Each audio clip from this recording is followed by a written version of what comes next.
Well, morning. Interactive. Let's get in the mood. Okay, so I just wanted to first of all do a little bit of a recap on yesterday and look forward to what we're doing this morning. We're intending to finish around 12 o'clock for lunch, or just afterwards, I think. So a slightly shorter session than originally planned. Hopefully we'll be able to cover all the ground in that period. So yesterday, Rhea talked you through working up your business opportunity and challenges, thinking about how that affects the competencies in your organisation, and then looking at what your skills gaps were. And then we did a kind of accelerated session looking at how they might be filled, what those options were, and then we had a discussion about the partnerships with training providers and the various permutations that could involve. There are a number of questions raised about proposals being written, etc., where we've done some checking. The team's done some checking on the eligibility issues relating to all of that. And hopefully today we will go away from today's session with a clear picture of what the next steps are and what you need to do to get there. So we've got, broadly speaking, 4 key aspects of this. The first one is a little bit of a cheat, and I've actually spelt it wrongly, I've just noticed. It's 2 things together. Rhea's going to talk a little bit about the providers that you might want to partner with, or the types of provider you might want to partner with, whether they're international, national, universities, identified organisations, etc., because we need to start thinking about how we alert those organisations to make sure those partnerships work well. So Rhea's going to introduce that in a moment. And then in the context of starting to put those partnerships together, we're going to ask Joy to say a few words about the actual eligibility rules and requirements. So trying to be as clear as possible, as we possibly can be, in terms of what the rules of the game actually are. So we're all on the same playing field, if you like. Then Carolina is going to talk about the assessment process, how that's going to be carried out, how the panel system's going to work, etc., but also critically the criteria which you need to know by which any proposals are being judged. So you have an understanding of what those panel members are going to be looking for. And then we're going to try and be as interactive as possible, and we're going to ask you to start thinking about, and I know some of you yesterday evening we're already starting to think about what your proposals might look like, is to start to develop outline proposals while you're in this room. There's going to be an issue there. Some of you might not want to share that information with others. Some of you will be wanting to put individual applications in, some of you in consortia, whatever. But we'll try and find the best way of working around that, because while there's all 7 of us in this room from the IDB and partners, we'd like you to start that work off, so we're here and present to help you start to shape your ideas, thoughts and proposals. And then we're just going to finish that off really by trying to give you an idea of what happens next and what kind of support you can expect from us, because we've got a suggestion that we'll do some online clinics to follow this up, because there's so many different ideas and issues and concerns and opportunities that you all want to express and talk about further. So we're going to try and provide that service to you. And that's really it for today. Are there any questions or points on the shape of this morning? If not, I'm going to ask Rhea to come to the front. Thanks, Geoff. Okay, so good morning, everyone. And the last thing we finished off with yesterday was an exercise on working through the training providers. I shouldn't say training providers. The options to filling the skills gaps, and we broke it up in IT, software development or core technology, animation, and so on and so on. As Geoff pointed out, what we're trying to do now is to be able to get a sense of the universe of options. And that's important for us, but it's also important for you. And this, of course, doesn't apply to anyone who's trying to build their own curriculum. That's slightly different. But, of course, you also already have in your mind who the kinds of institutions you typically partner with in your own industry to meet your current training needs. So what I'd like to do is to go through and just you can fire out those institutions, and it can be from online MOOCs to online standalone to physical international to physical local, whatever it is. Please just tell me and we'll go category by category. So let's begin with, who shall we begin with? I'll go in reverse order. Animation, let's say.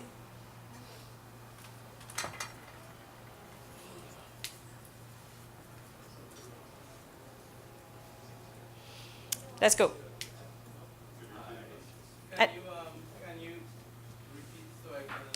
Who are the training providers, or where do you source your current training for your industry? I know it's just a subset, a reflection of the wider group, to fill your current skills gaps. Or current skills, to upskill, to skill, to enter into the animation field. I'm coming with a microphone. No, Maria. An online book, if that's the right word. Sure, yeah. Well, Anim School, that's the training provider I'll be looking to go Sure, with. and it doesn't have to be the one that you're partnering with, because it helps us understand the universe. Right. So But that's spell- an example. So it have quite a few, but Anim School, ANIMSCHOOL. Oh, two separate words. Okay. It might be worth adding that some of you might be looking more at the design and development aspect of the proposal rather than the delivery. So you That's might what I be was- talking about that as well. So don't forget that those options also need to be expressed. Anybody else? Rhea, you mentioned currently or who we're looking at in the future? Both. Both? Sure. Remember, you understand the universe better than we do. So just Oh, no, who, not the universe. the universe of animation skills development. Sure. Well, at the moment, there's the University of Trinidad and Tobago. Right. In Trinidad, there's SPCS, YTEP. Apparently YTEP used to, and they could potentially be, facilitator as well. Currently, who do we have again? I'll mention a couple online folks. There's Digital Tutors, who are currently plural site. There's FX PhD, FX PhD, Lynda.com. Yeah, not the bakery. And Linda is the online. So, okay, I'll do this. Which one of these are international? Anim Anim School, Digital Tutors, FX PhD, Lynda.com.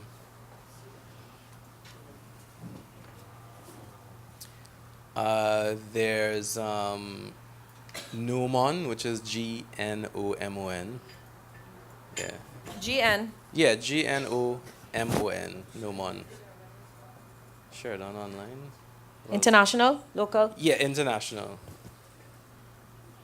Yeah, locally. No, it doesn't matter. Local. Oh, okay, Just gotcha. go through. Honestly, there's a couple more. Art Institute Online, Share It on online. Hold on. I'm not Gotcha. joking when we need the Sorry. universe. Go ahead. Sure. Arts Institute Online? Yeah, Art Institute Online, Sheridan University.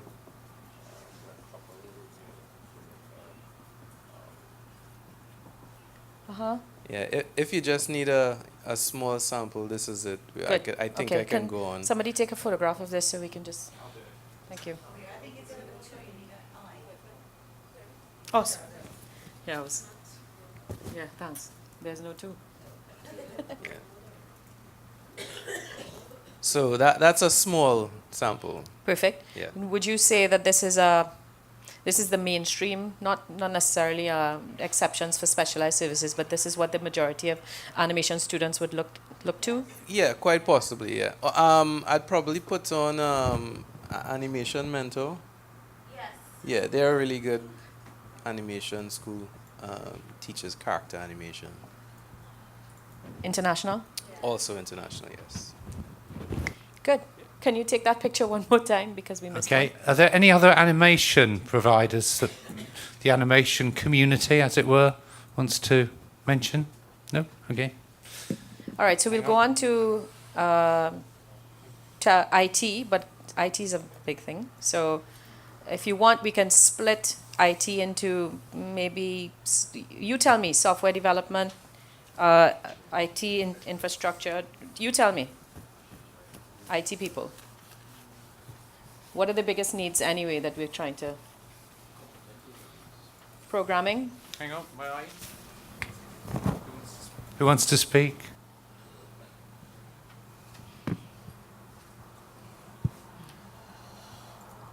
Okay. DevOps, maybe? I would say I would Yeah. classify it as computer programming, and within that, I would encompass the mobile UX development. That kind of Alright. thing.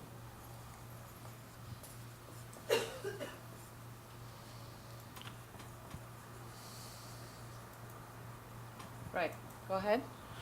I can only say what we are doing presently. Well, there are others in So, the room, so you go ahead, fire away. We recruit mostly out of UE and UTT at present. We have one or two people who come from the University of Southern Caribbean, as well as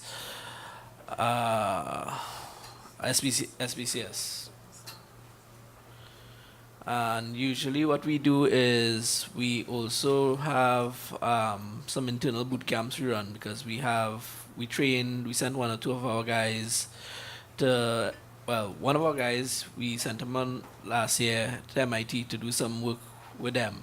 So we are actually using him to retrain. Sure. So MIT is your destination. MIT is one of them. I wouldn't say that that would be mainstream, but okay. We also do a lot of reference work with Google directly in terms of their mobile development. Yes. Right? And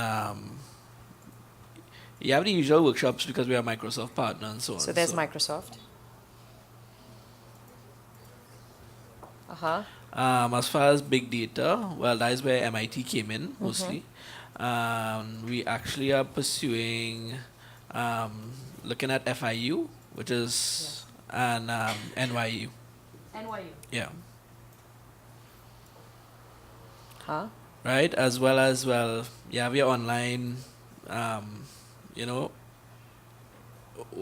standard MOOCs that, you could pull from. No, don't tell me standard. Okay. Name them.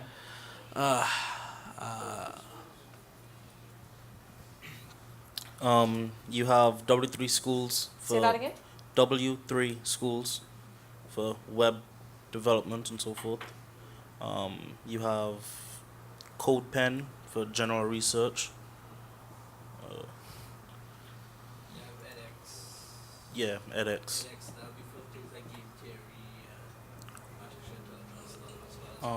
We have open forums as well, which would be like Stack Overflow, which no one seems Okay, to like. it's open. Stack Overflow has industry certification. Well, Industry, or is it just an open? Is it just part of the professional community training each other? Yeah, yeah. Okay, so we'll keep Stack Okay. Overflow for. Yes, I got edX. Coursera. And we also mentioned before, Pluralsight. Right, as well as we also pull from MIT Open Campus. Yes. And you also have Knowledge TT. Yeah. They have. Knowledge TT as a spin-off of UTT. Yes. Yeah.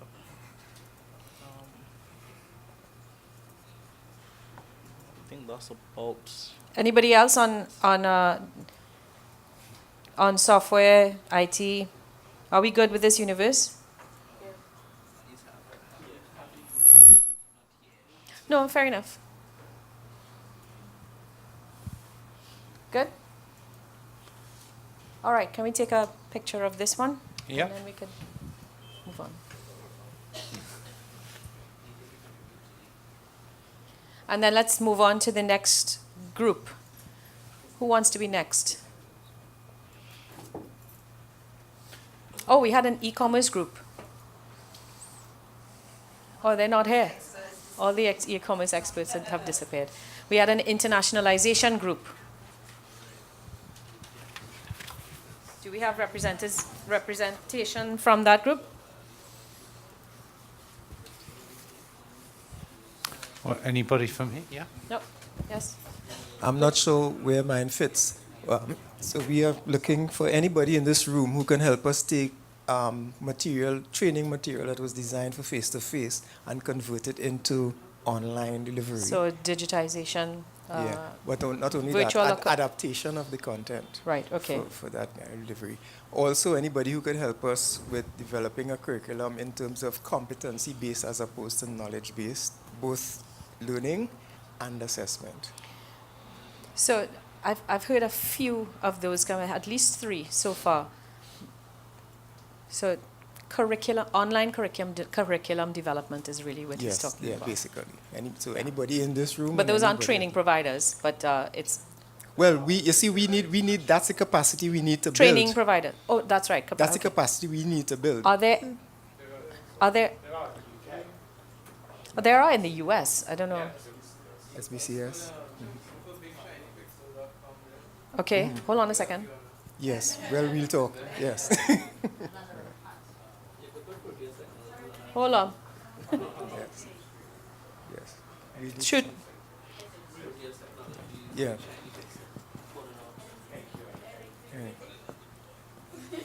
Yeah. I'm getting more information than I'm giving here.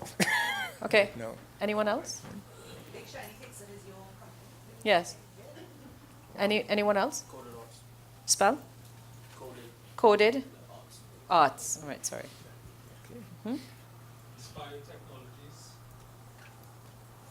See? I've been... See the value of networking? I'm fishing.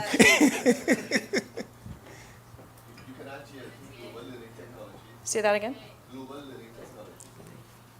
I struck gold here. NTA.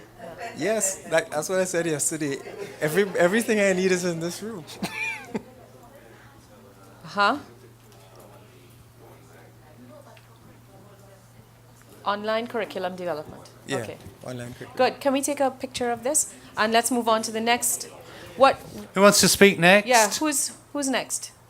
What industry or skill? We can do it by table if not sector. You can feel free. Hi, morning. I'm Tremaine from ESPY Technical. Uh-huh. I have a bit of a difference from everyone else. That's fine. I'm We are now into- reaching to the not outliers, but the ones with the more specific or more general skills. Okay. I'm involved in biomedical engineering. Right. But the sources of our persons mainly come from UE or UTT. Okay, so we have captured them as great. Oh, and AAMI, which is advanced medical instrumentation. That's Okay, for it. can we can write that one down separately. And did we miss any? So we can move on to the next section of the program. Yeah, is there anybody else? Any, My approach to this entire thing was actually as a training provider. sure. So we're looking at the human services side, the human resource side of the equation, as opposed to technical skills, customer service, work ethic, productivity. And initially we have partnered with UTT to deliver that. So Regency recruitment as a training provider, Okay. and in terms of accreditation, partnering with UTT. Right. Okay, so I'm gonna keep you in the UTT subsection. Anyone else? We've covered most of the skills, yes? All right. Good to go. Okay. Okay, well, thank you for that. The next session, I notice we've lost a connection up here, I think is the rules of the game. So I think, Joy, I'll just try and connect your slides up, and then if you'd like to come to the front.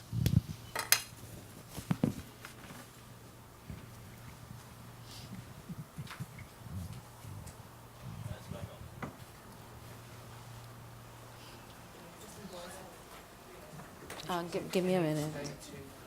No, not that one.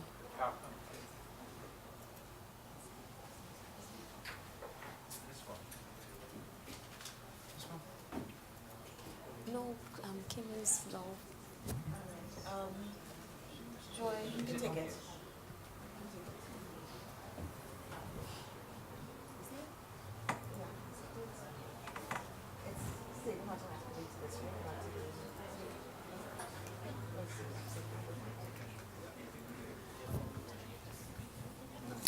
Folks, just give me a minute, please. Thanks.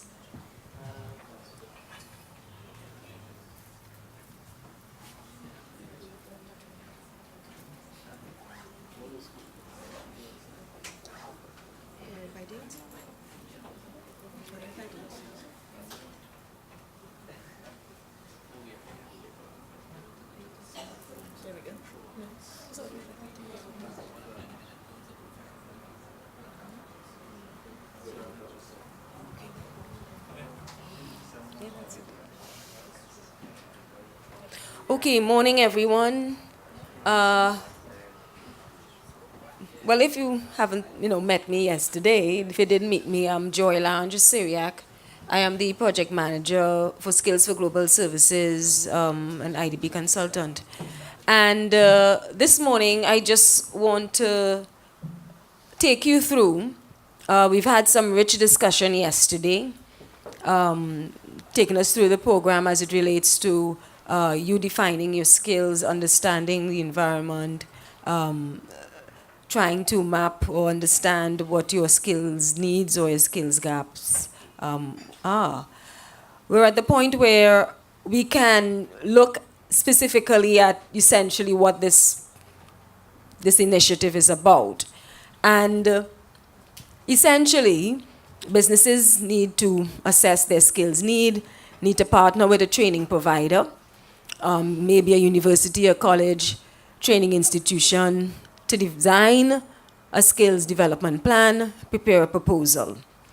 The proposals are submitted, evaluated using criteria. The winning proposals are therefore funded, awarded. If you recall on the site, we have defined that the maximum value of the award is going to be $475,000. And solutions are implemented.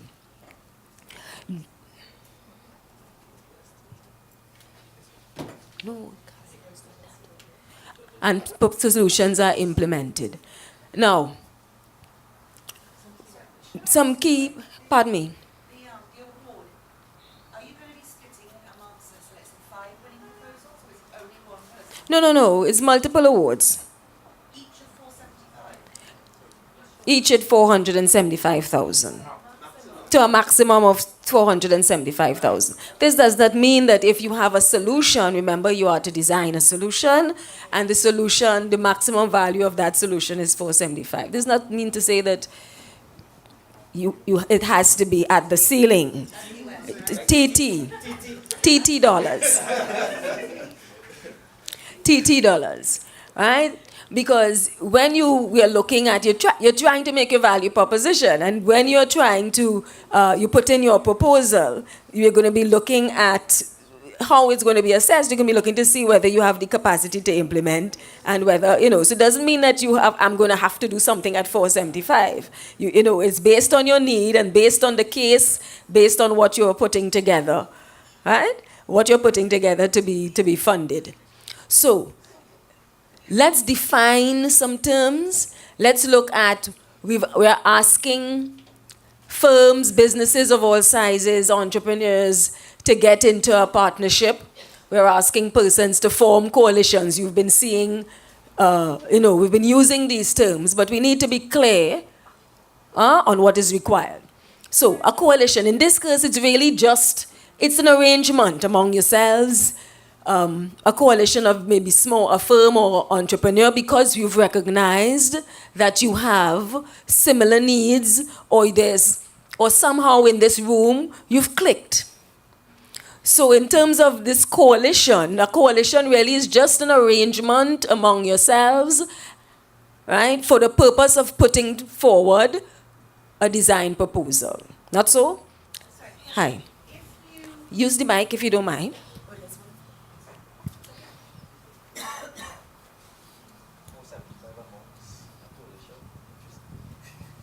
Thanks, Joy. My question is whether or not a coalition is mandatory, and I'm asking that because we can identify the gap and deliver the training all in one organization. I will answer your question in a few slides down. Right? we are talking about technical skills and non-technical skills. When we talk about non-technical training, we are basically talking about training that is non-technical, training as it relates to maybe project management, maybe communication. Remember, what we're trying to do is design or ensure that we are as flexible as possible to ensure that you do have in addition to the technical skills that may be lacking or that you need, where you need to upskill your employees, that there would be some skills gaps that were not related to the technical area. So when we talk about non-technical training, basically this may span a whole range of persons within your organizations, because we recognize that you're a small firm, you've been in existence for some time, but you do need to hone in the guys who may be very technical, and you may need to give them some added skills. If we're assigning authority, we're talking about who is going to enter into that legal relationship with the Ministry of Planning and Development. Right? Who is the individual who would be signing on behalf of your coalition, signing on behalf of your partnership?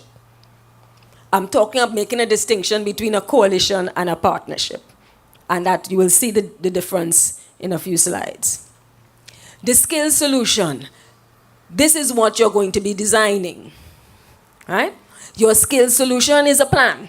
Essentially, it's a training plan, and how that training solution is going to be defined and what it's going to look like is what is in the proposal template that is on the website www.globalskills.gov.tt.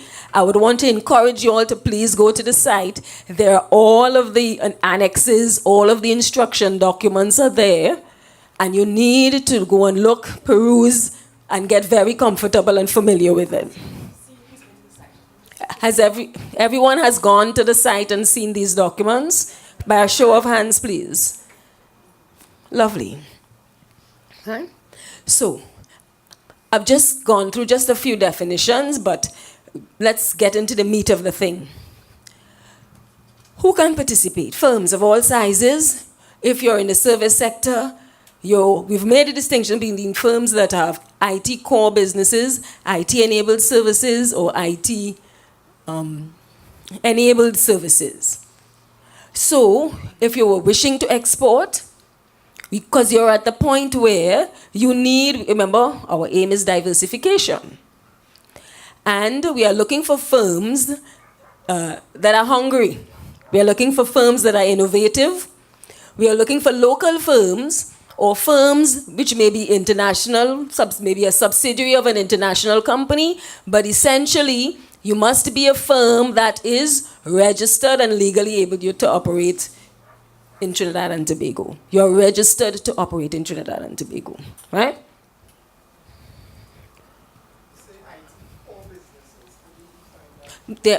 Yesterday, Rhea had taken us through the two types of firms, and we all fell into one category, either an IT core firm or a firm for which IT, they are enabled services. You're using IT, you're enabling your core service is enabled by IT. That's the two distinctions, and I think in yesterday's program, we saw how a number of you are within this category, and then there are others who, for which this proposal is still very much valid, and you can participate in the program. That includes you, Wayne. So, these firms can partner with training or education institutions that may be domestic or international. At this point, please note that we've gone through, and Rhea has nicely taken us through the universe of training institutions. We've used not institutions per se, we're saying training providers. And those training providers may, of course, be what you would call the typical tertiary education provider, or maybe industry sector or sector-specific players who provide training and certification. So that would include Google, Microsoft, industry-specific, sector-specific players or providers of training for your needs. So we have options. Right? If option A, this is how firms can apply. Option A is for firms that have 10 or more employees operating for at least 10 months in partnership with a training provider or providers. Right? Now, this does not mean that you can have, remember, as your coalition, if you're 10 or more, and we've had a nice discussion yesterday where we're trying to define what constitutes the 10. Do you recall what we had said yesterday? Part-time or full-time. We're not saying 10 full-time employees. You can make the case that from over a period of time that you have employed or you have engaged, whether via freelance work, we know the nature of what you do is a little different. So you can make the case, right, for having both part-time and full-time employees. If it's 10 or more, on average, you can enter into this, apply into this initiative via option A. Option B, this is where we are looking for proposals from coalitions, where coalitions will partner now with the training provider. And to participate, at least all members of the coalition, you should be operating for at least 10 months. Right? So that when you formed your coalitions, your coalition is to get together, decide which among of you are going to be the lead, and you're going to enter a proposal and enter into partnership with a training provider or training providers to satisfy the coalition's needs or the individual needs. Business associations can also apply and can also submit a proposal. Of course, the business association also has to partner with a training provider. And if the business association is participating, please note that at least one must have 10 or more, and you have to be operating for at least 10 months. If at least one has 10 or more, you have to apply for option. Yeah. Right? So, what do we mean by partnerships? The partnership, what constitutes the partnership? A partnership is between a firm, a coalition, or a business association with a training provider or training providers. So that the partnership really is, one has to be the business entity, and that business entity would have, of course, an expressed need, and the training provider is the one who's going to be implementing the solution for you. Right? Now, in the partnership must designate a lead for contracting purposes.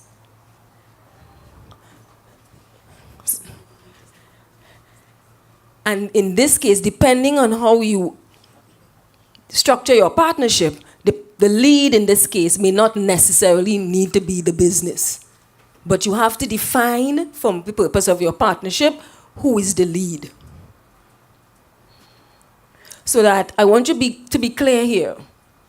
A partnership is between a firm, a coalition, or a business association with a training provider.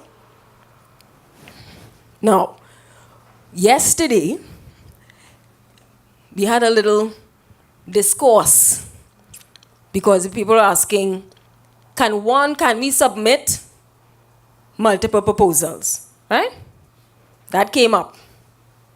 You're all in the room, right? Okay, let's clear this up here. Partnerships can only submit one proposal, right? However, if you're a training provider is free to partner with more than one entity or individual or coalition or association also.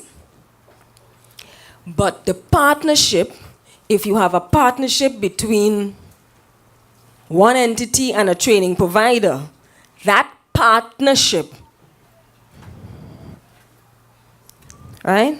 That partnership can only submit one proposal. Now you have to define how you structure your arrangement, because there could be some permutation in terms of, because notice I've also said that the partnership must have what? A lead. And that lead can either be, you have to define who that lead. Because essentially, once we get into the contracting arena, the Ministry of Planning and Development can only contract with that lead. And that lead will have to be one. Is there a confusion here? The lead will have to be local. The lead will have to be legally registered to operate in Trinidad and Tobago. I have one You'll question understand. concerning the partnership. Is this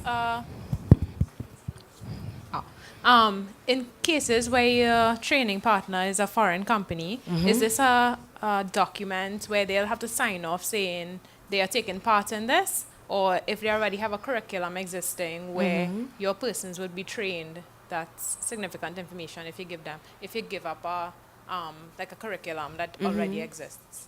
If you're using a curriculum that already exists, Yeah.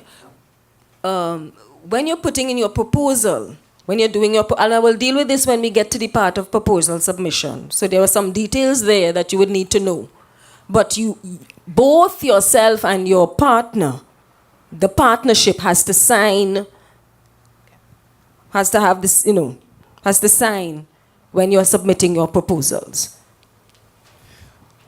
If I have needs that can be fulfilled by more than one coalition, in other words, my organization with more than one coalition partner, can we submit two different proposals under the two different arrangements? Okay, so That's everybody can hear you. Repeat what you said. That is in what capacity, as UE? Actually, my role in UE is not part of this discussion at all. Right, but you want to submit, you want to make an arrangement with more than one coalition. Because we have two different kinds of things, capacities we want to build. And there are people in this room who can provide some of it, and there are others who can provide others. So do we do one proposal with a big partnership with more than one other partner, or do we submit one proposal for this aspect of it with one partner, one coalition, right, and then another coalition for another objective? So I believe yesterday we talked about being innovative and thinking outside of the box. So we set this system up to allow you to do just that. So it's up to the businesses and their training provider partners to figure out what's the best structure that works, an arrangement that works for them. We are not going to prescribe these things for you because then that provides unnecessary constraints. So once you follow the rules of the game and play within the rules, then we are allowing you to think outside the box in terms of how you structure your relationships with your coalition members and with your training provider partners. And so we really say to you, you're giving an opportunity, run with it. If you, for example, have two great ideas, you're like, oh my God, these are fantastic. and you're thinking, I need to figure out a way to submit these two fantastic ideas and still be eligible within the constraints of the rules, get creative, follow the rules, don't break the rules, but please try to find a way to work within the rules of engagement to get your ideas out and to get your ideas as contenders. Yeah? Okay. Anyone who wants to ask another question, another just put your question? finger up and I'll get the mic to you. Yeah. Excuse me, I'm sorry. Oh, okay. Thank you for following the rules of the game. Notice what's on the, that's why we put it as an alert there, so you can begin to think of how you can structure this thing. Thank you. Right? Good morning. Morning. My question, a training provider can team up with a business, an entity, a single business entity, and the same training provider can team up with an association. In both instances, let's say, for example, that the training provider has been designated the lead in the two arrangements. Is that permitted? Yes. As the lead in two, as the training provider, as the lead in the two partnerships. In that case, no. Because the training provider has, okay, it's two different partnerships, right? Okay. So ideally, because ultimately we want to have a diverse pool. Oops. We want to have a diverse pool. And we ask ourselves, would it be necessary for the training provider to be the lead in the both cases? If it's absolutely necessary, then yes. If it is not absolutely necessary, why would you create a scenario like that, right? So the thing is that you want to create a process that has a level of how can I put it?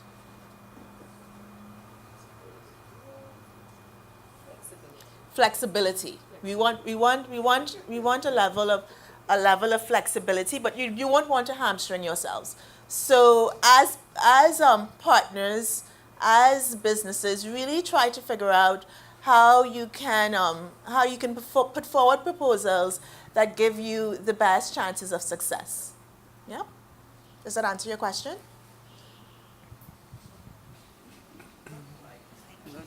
Okay, just so I'm clear, so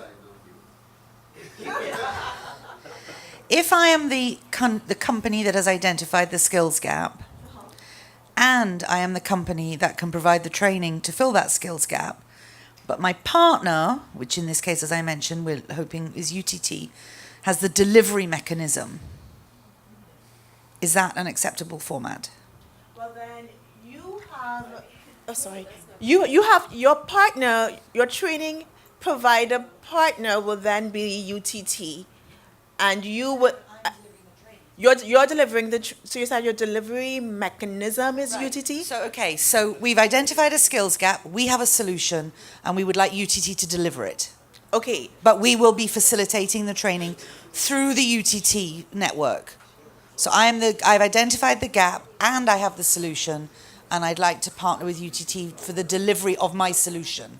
Is that an acceptable formula? So that is an exceptional case. So let me not answer that right now because we are going. Pardon me? Okay, hang on. Just if you want to speak, just put your finger up. Or hand up. So Still for one meeting, not 10. So it is an exceptional case. Do we need to make that decision now? I think let's bench that for now because it is an exceptional case, and let's deal with the more general and common scenarios. So we can discuss that as a sidebar conversation. Hi, it's not really a question, but hinging off of, I'm getting the impression that UTT becomes the partner there. And correct me if I'm, no, just for clarity, and that you are just coordinating and executing the training. So really, UTT becomes the training provider. So I'm not seeing a great partner, yeah? That's how I'm seeing it. To me, that's straightforward. She said UTT is not delivering the training. She's using their facilities to deliver It's No, we, it's that a bit we'll too have much to, hubbub to manage this. we'll have to look, there would be, listen, we do acknowledge that there would be some, as we said, we need you all to be creative, and you are apparently. So we would need to look at those issues on a case-by-case basis, and the committee is who, listen, all of this will be going up, and it's for the committee to make their determination in terms of what is deemed to be acceptable to the committee, and because you'll be looking at the entire case. What the evaluation committee is going to be looking at, they're going to be looking at your arrangement, looking at your justification, the scope, the work that needs to be done, how we've designed, who is going to be delivering, and they're going to be looking at it pretty comprehensively to make a determination. Okay, I've got 3 people who want to speak. I'm just going to ask Tracy first because he feels, from the way he's looking at me, that he can shed some light on this. And then I've got 2 colleagues who I'm going to come to in a moment. Hold on a second. Right, so the taking program manager's prerogative here. So what you're proposing there doesn't sound like it's out of bounds, right? But I do want to close it off before you leave today. So I don't think you want to leave it for another time, right? That's what I'm saying. So Jeff, just give us shift a little bit seconds here. Yes, exactly. So can you give us an opportunity just to consult, right? So before the end before she leaves, we'll get that clarified. Good? Thanks. Great. Thank you. So I've got 2 more. You still want to speak? Yeah, no? Okay. Yeah.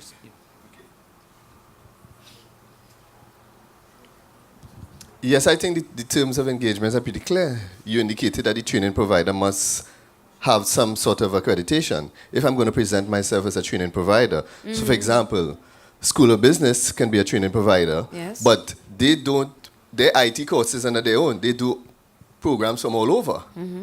But they are accredited in Trinidad and Tobago to provide.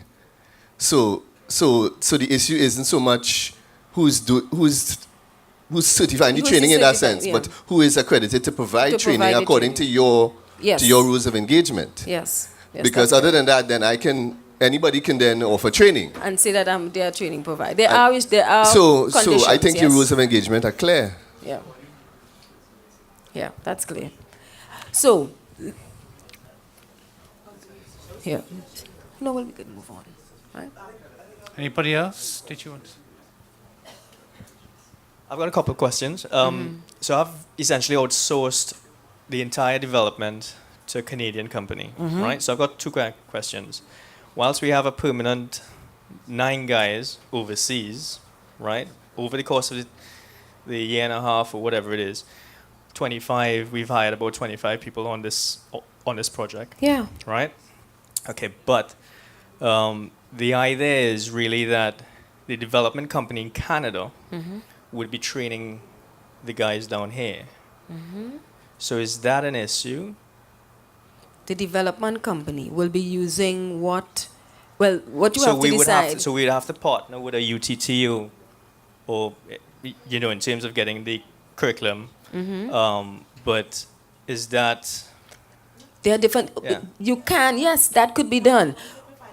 Once you the training has to be quality assured. Remember, we had this discussion yesterday. Right. Whatever training that is going to be delivered has to be quality assured, right? There must be a certificate, and there must be some external agent. If it's a foreign agency, Right. then it has to be quality assured by by a a body UTT or by who? by the country of origin. It has to be quality Right. assured by that particular, within that country. And if you're using, for example, if you are using a local, you may decide, you may not decide, because we said that training providers can be local or international. If you want, you can engage a local training provider to look at whatever curriculum that may have been developed or they need to develop. It may be something that you may need a local training provider to take a look at. So there's nothing that precludes the relationship or the training that's going to be arranged or the training that's going to be delivered. All we are saying is that it has to be certified, and all we are saying is that whatever certificate that is going to be presented to the beneficiaries, that it's quality assured. And that could be done through an external agency or through a local agency who will be registered and who would be as an approved agency for training in Trinidad and Tobago within this jurisdiction. Yeah, I'd just like to add and strongly encourage, in the case of Ryan, where you have expertise that's coming out of Canada, if you can find opportunities, as Geoff had mentioned earlier in his slide yesterday, where you can have a local provider who partners with you as well, so there can be some knowledge transfer, where, for example, the Canadians can provide your local counterpart with curricula, etc., so we can build local capacity. Please, if you can come up with innovative ways to involve local training providers, please do so, because that will benefit the country greatly. So definitely consider those structures as well. I might be jumping ahead a little bit here, but okay, after you provide the training, it's kind of a question of judgment to a degree. How immediate in the future do you expect that training to kick in and be able to export for the country to grow, for the economy to grow and that kind of thing?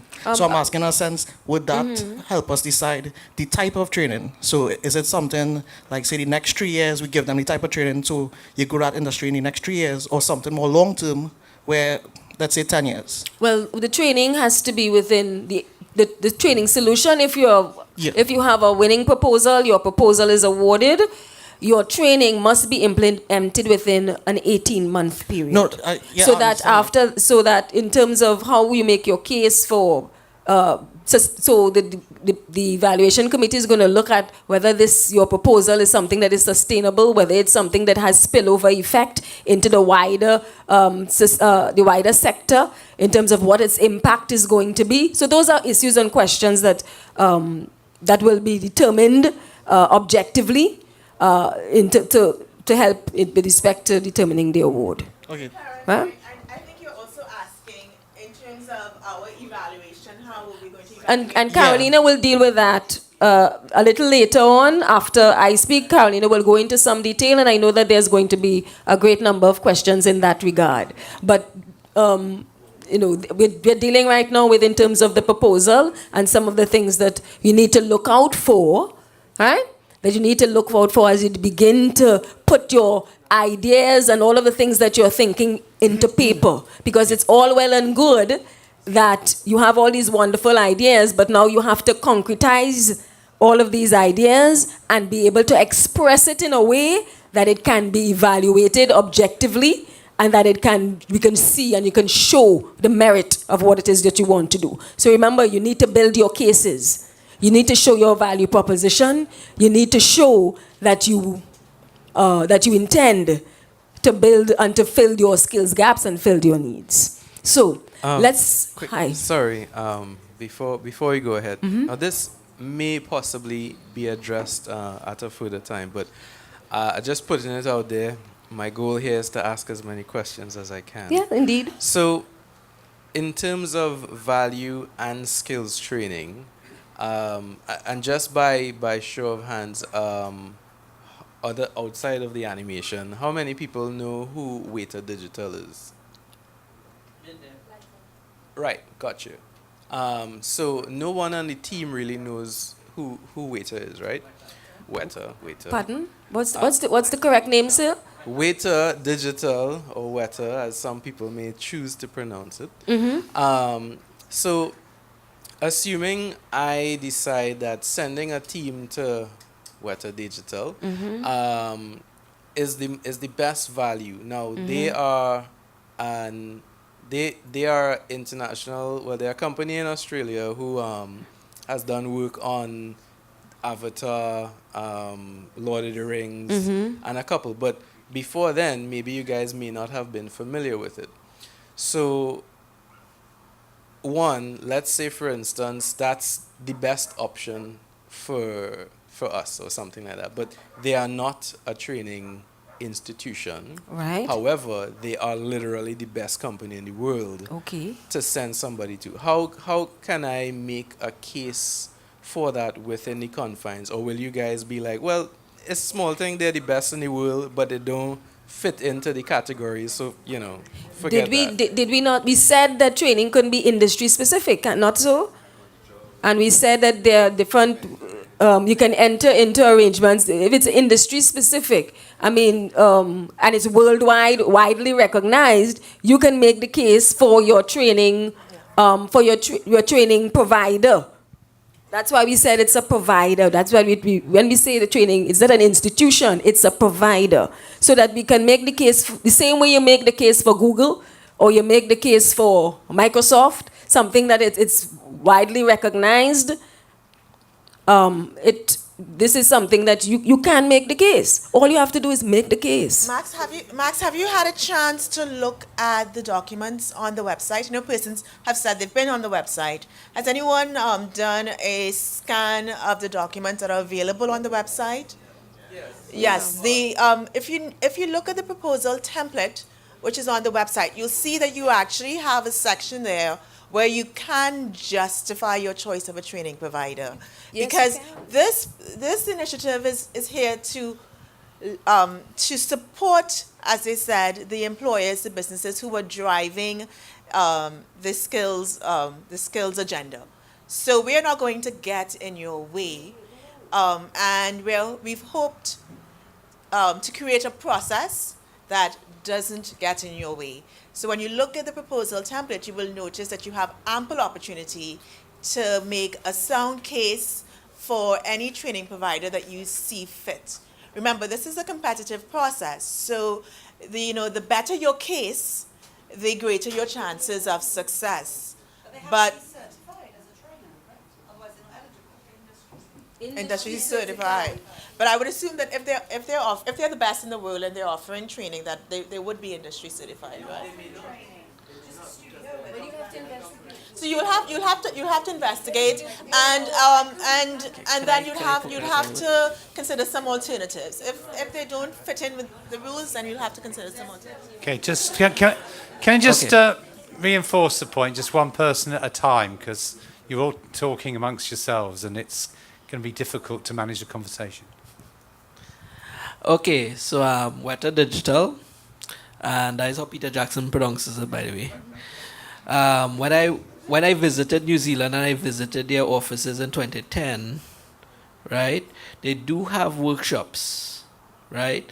Backstory, Weta did not really exist before Lord of the Rings. Peter Jackson actually took $300 million out of the budget and created Weta from scratch, right? And literally where they started from was 10 people in a room. Right? People look at Weta now and they see it as a global power, but it didn't start that way. So keep that in mind. They do offer workshops. They are actually a company that you could probably think of as potentially doing train the trainer, right? And maybe facilitate something like internship there and then have the person come back. Would it be possible to get that certified? That is kind of difficult because essentially what you're gaining there is literally hands-on experience, and in animation and anything slightly artistic related, experience is actually in some cases more valuable than certification or book learning. Whether that fits into the criteria, the program, that would be up to how you structure your proposal. There we go. Yes, so that being said, we do allow for blended training modalities. So if you want to include an apprenticeship plus some technical training, that's where the creativity comes in. So you play within the rules and come up with your creative solutions. If you want to include an apprenticeship with technical training, do that, and find your ways to meet the criteria. I'm going to abuse my position here and just say I've got a question. we're not just talking about delivery of training, we're also talking about design and development, which involves accreditation. Now, if you know an organisation that can deliver training and you want that to be accredited, why couldn't you then partner with an accrediting body that would accredit that training, and then your project would be about the development and design, not necessarily the delivery? Yes. Yeah. Okay. Something to consider. Okay. But when the funds, so that's why we are the right slide here. Funds can be used for both for training, for curriculum development, for certification. Right? So think of how you can develop the proposal in such a way that would provide a proper case. So that this is what is going to be in terms of your eligible costs. If you want to develop curricula, it's something that is new. Curricula for the first time, a new standard. If there's a new certification or upgrade an existing one, we know that the industry and the sector in which you work, it's a burgeoning sector, it's a new sector. There's some things that can't fit into a little pigeonhole, that can't fit into a box. So that's why we're asking you, that's why we would want you to be as flexible, we want to provide that level of flexibility and provide the room for you to get the exact skills that you need to get you to the next level. This is what this program is all about. It's about you, the employer, taking charge, leading the skills agenda. Right? This is about you. And building local content, local curricula. This is about you. So, Joy, can I just suggest you move on in a moment? Yes, I am. I've just got one suggestion to make. Yes. Just before, just to say, we have obviously got time pressures, but we're going to have a coffee break in half an hour or so.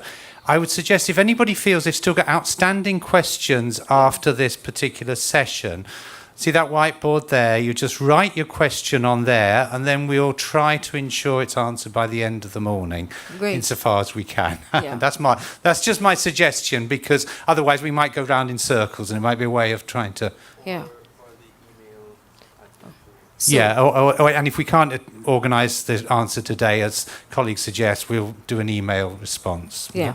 Okay. So in addition, we also will be able to fund operating costs, any kind of recurring costs for the implementation, because your proposal has to define how and what the training and what are the needs associated with that training, so that you may require operating costs associated specifically with training, and that's also allowable.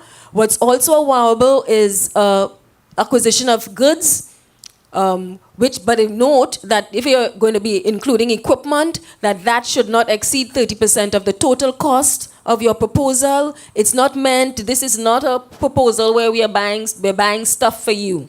I'm just going to say that right here. Just note that because we are using public funds, when it comes to the contracting, we have to look at ownership of said goods. With me? So that's an issue that will be dealt with. If it's minor civil works, for example, you may just need to do some minor to facilitate the training, to facilitate the work that needs to be done. We do allow, but as I said, it has to be minor. We are not funding, and we can go to the other slide here. We're not funding the construction of new spaces. We are not, we're not funding the construction of new spaces. We're not funding civil works. Right? We're not building a new building for you. This proposal is about training, and we're trying to be as inclusive as possible because we want to anticipate the kinds of costs that may incur, but we would want those additional costs to be, of course, very small percentage of the total value of the proposal that you're going to be putting forward. The equipment, that also includes the price of any programs? Or Software? Is that separate to the equipment cost? Software? Yes, that would be considered a good.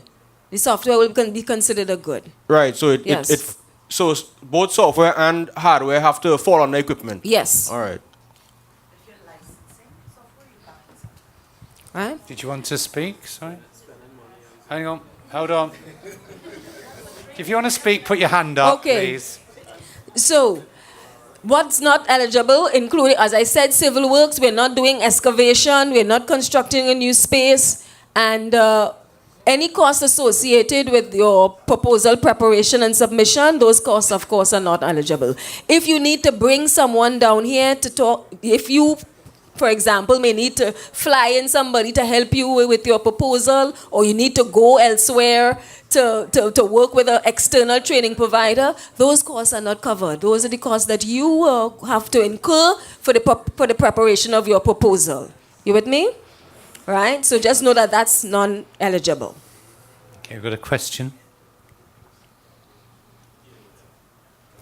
Thank you. My question is with regards to the issue of funds. Yes. Whether you will be given the entire amount up front, or it's being given in tranches, or is That it done will on be a reimbursement basis? I'll be doing that a little later. Oh, okay, thank you. So we've reached the point where Hang on, basically... another question, sorry. Sorry. Thank you, Geoff. Again, this may be a later question, but I'm not too sure if I saw it on the site mentioned, but the folks who will be taking part in the training, obviously we wouldn't want them to, leave Trinidad and be like, hey, sweet training.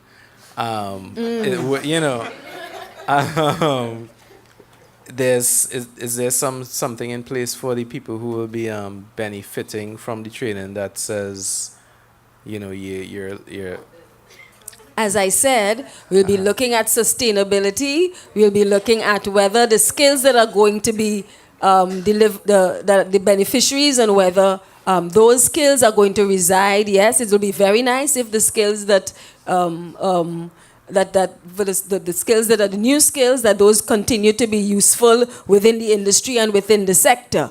Now, you will have to decide, of course, because remember, this is an arrangement and a partnership between yourself and a training provider.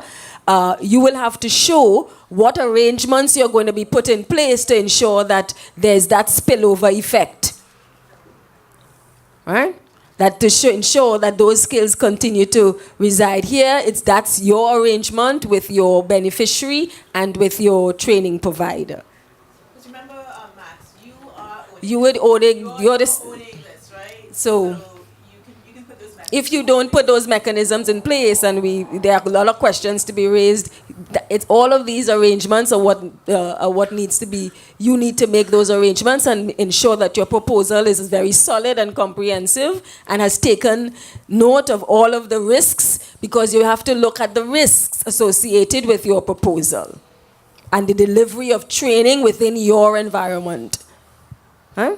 So what are the things to mitigate those risks? Those are the issues that you would need to define, design, and include in your proposal.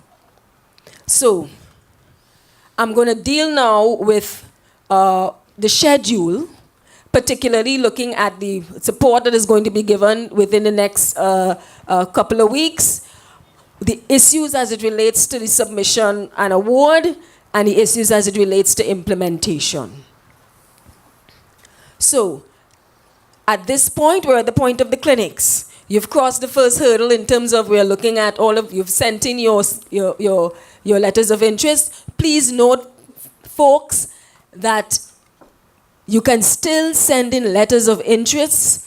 The May 10th deadline was merely a deadline for the attendance at these clinics. So if you are persons whom you may need to include in your coalitions and all of that, please note that that letters of interest are still going to be, you still need to be accepted up to June the 16th. Up to June the 16th. So please continue to send in or talk to your friends and ask your colleagues within your sector to please send in your letters of interest. Continue to send in the letters of interest. For yourselves, you have continued support. Within the next couple of weeks, I know that Rhea and Geoff are going to be available, and they will, at a later time, talk to you about what are the kinds of things and the arrangements for the kind of additional online clinics that was mentioned earlier. That's going to be starting around June the 2nd. And that's really to provide and to continue to provide a level of advice and support to you guys. You know that you have a number of questions. We want to be able to help you along. This is not the be-all and end-all. We're going to continue with it. Okay?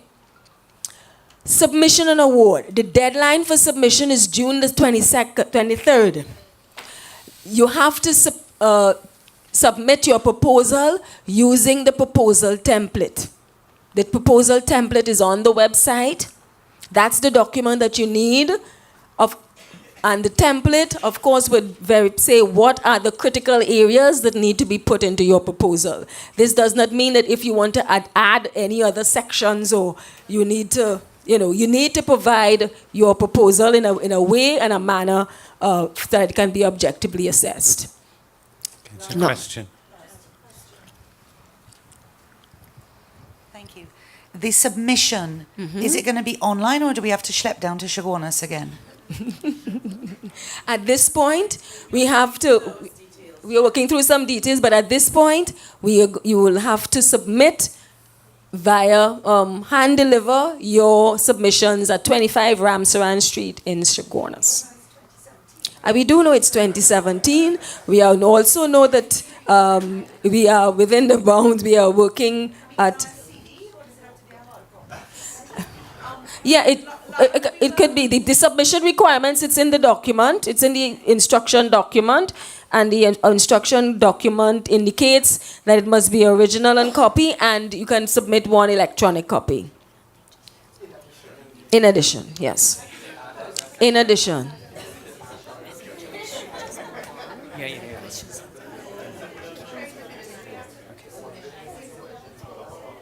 Right?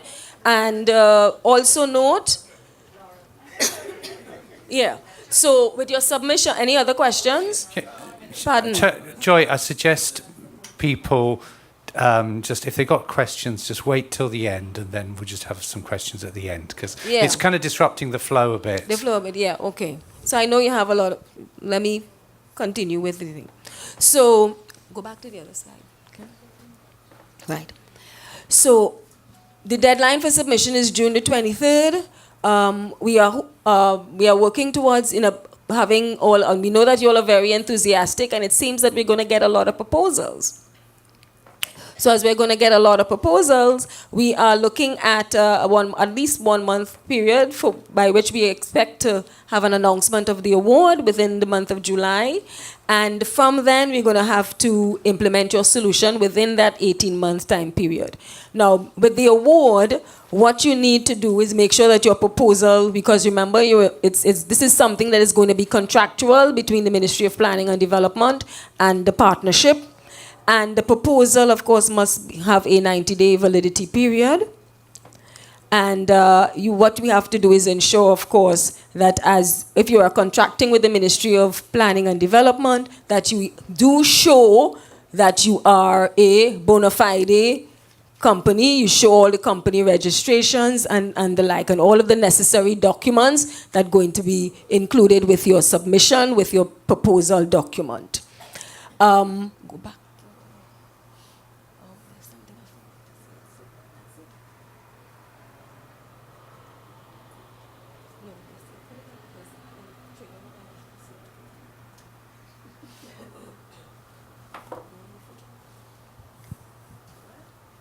With the award. As I said before, you have to submit your proposal. All of the instructions are going to be in the instruction document, which is online, right? So take note of what's in here. And please note that for contracting purposes, you will be entering into a legal contract with the Ministry of Planning and Development. This is how the funds are going to be disbursed. Now, we are talking, I'm going to address your question as it relates to how moving forward with the implementation. Funds are going to be disbursed into a bank account. That bank account is something that must be You must establish a new bank account, a separate bank account, not your business, your company, your business account. You must open a separate bank account for the purpose of receiving funds and disbursement for the program, for the purpose of the training solution. That bank account, you have to open a bank account, and that bank account, the signatories or the signatory to that account would be defined by yourself as the lead entity or the signing authority in the contract. Right? Remember, we are contracting between the Ministry of Planning and Development and you and the lead. So the lead has to open the bank account, and the bank account is where the funds are going to be disbursed. Now, if you have a coalition, the coalition is to decide who receives the funds. But the lead for the coalition, someone has to receive the funds. It's up to you but you are accountable for it. Right? So that account is where I note that it's going to be a direct disbursement. What I mean by a direct disbursement, that means that funds are going to be wired into the account. Right? And it's going to be done in tranches. There's a first tranche that's going to be done. When the contract is going to be signed, all the winning partnerships must participate in it's a mandatory procurement workshop, and that workshop is going to tell the winning entities or the lead entity exactly what is eligible or what are the rules that are going to be followed as it relates to how you administrate those funds that are going to be utilized. And there's some particular issues that need to be raised at that particular procurement mandatory workshop. What are the kinds of things that needs to be shown? So with that workshop, you're going to get, after that workshop is where you're going to get your first tranche. And then there's going to be 2 subsequent tranches. And payment is going to be made on performance. You have to show that you are moving along in accordance with your project plan. Once we see that you've accomplished a certain level of work, you will get the other tranche and the subsequent tranches. So payment is going to be done by performance. After you are shown that you are completing or you are moving along in terms of how many persons you're going to be training and your needs. And the specific activities that you've said that you're going to follow, that you're going to be delivering. Right? So all of this is part of the implementation. Also note, but remember, these are public funds that are going to be disbursed. So those funds and the activities, what's going to be happening, we have to be able to verify.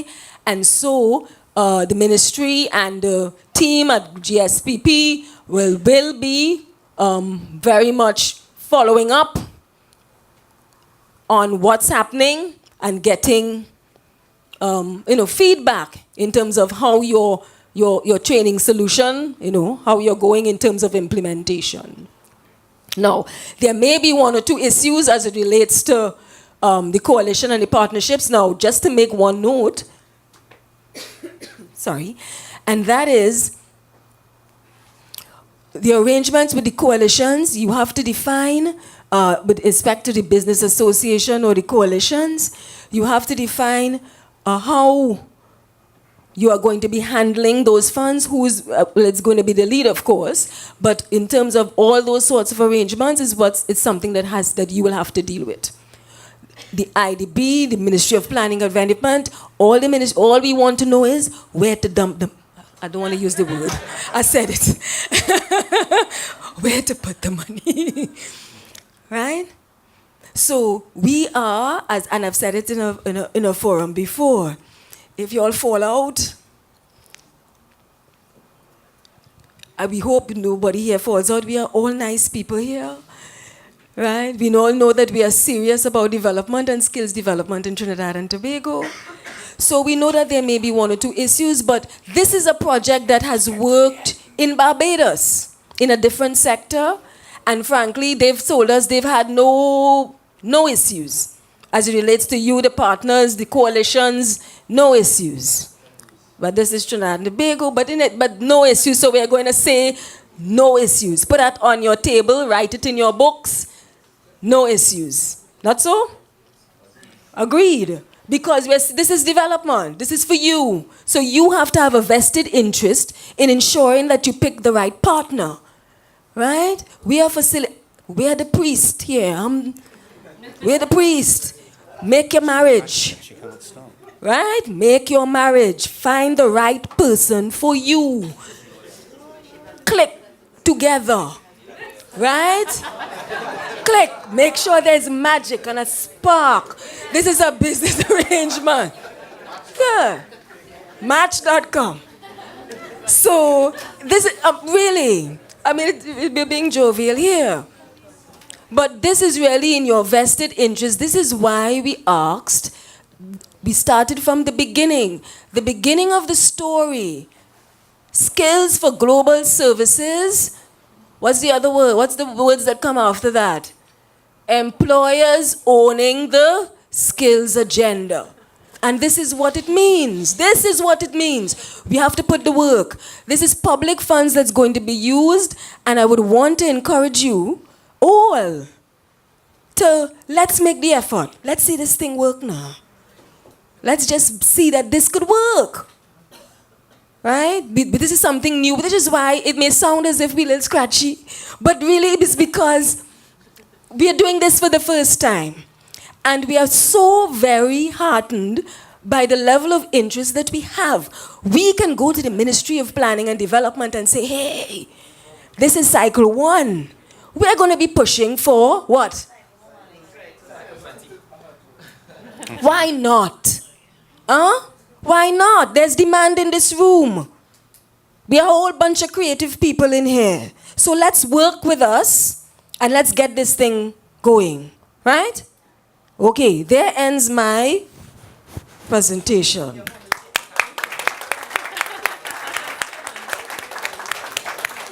I know we have a bunch of questions. Kim, I will get them questions answered. Okay, so I think maybe we... Oh, we want to park it or we need to go for break? I think we hold the questions, perhaps, if the coffee's available. I'm sorry, I do know you want to ask one, but we can ask one straight afterwards. But I think after that passionate advocacy of the programme, it's probably more appropriate to take a little break, reflect a bit. If you have questions, put them on the whiteboard, and then we'll come down to earth after the coffee. Yeah. To hear all about how the judgment will be made. After coffee, we'll deal with the questions. Let me get a cup. Okay. So we want to be back here probably about 20 past, if possible, please. Thank you.